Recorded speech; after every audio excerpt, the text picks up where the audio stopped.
هكا بالضبط على عندي 5 كابين ولا لا غير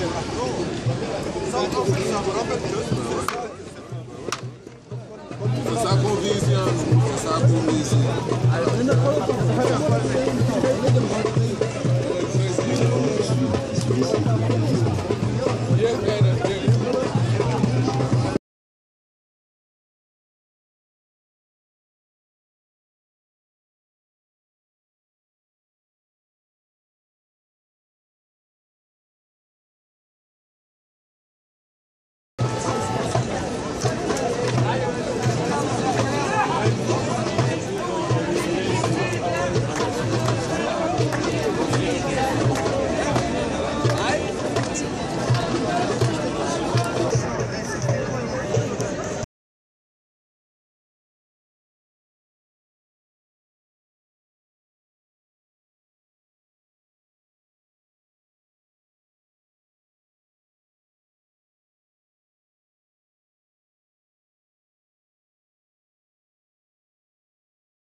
Je suis assez d'accord que ça me semble assez dangereux de me mêler à eux. Par contre, effectivement, il y a plein de bars de PD mainstream autour et que effectivement, on sent bien qu'il y a une grosse récupération politique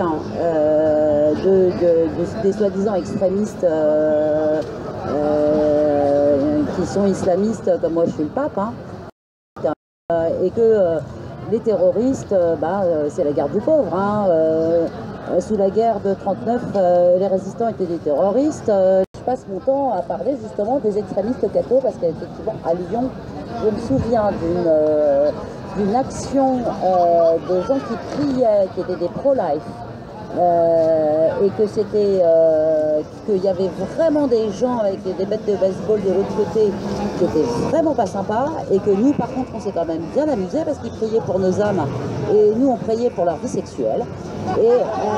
Et puis bon, avec toutes les histoires de pédophiles, il y avait quand même certains slogans un peu marrants à sortir aussi, et que effectivement ça peut peut-être être intéressant d'être autour, mais je pense que ça sert à rien d'essayer de les approcher parce que ils sont vraiment trop barrés, trop loin pour que le moindre discours soit possible.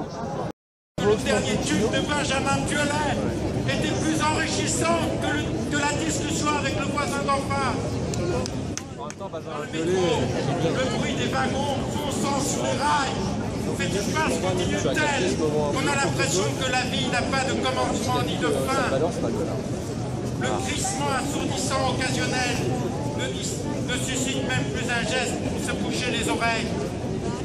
Dans le métro, les portes claquent, comme se referme l'aliénation sur la vie des salariés. Les quais sont surveillés par les caméras, comme pour dissuader les usagers de dessiner des balles dessinées martyrs sur les affiches publicitaires. Dans le métro, les gens sont silencieux aux heures de grande affluence. Et pourtant, je le sais. Et pourtant, je le sais. Si les gens se parlaient, il se passerait des choses comme dans la vague depuis 1789.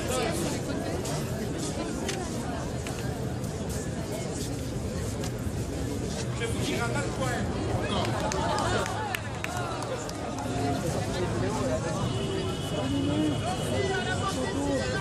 Un cœur bat dans chaque poitrine. Ce cœur est fait du sang des artères et du sang des veines.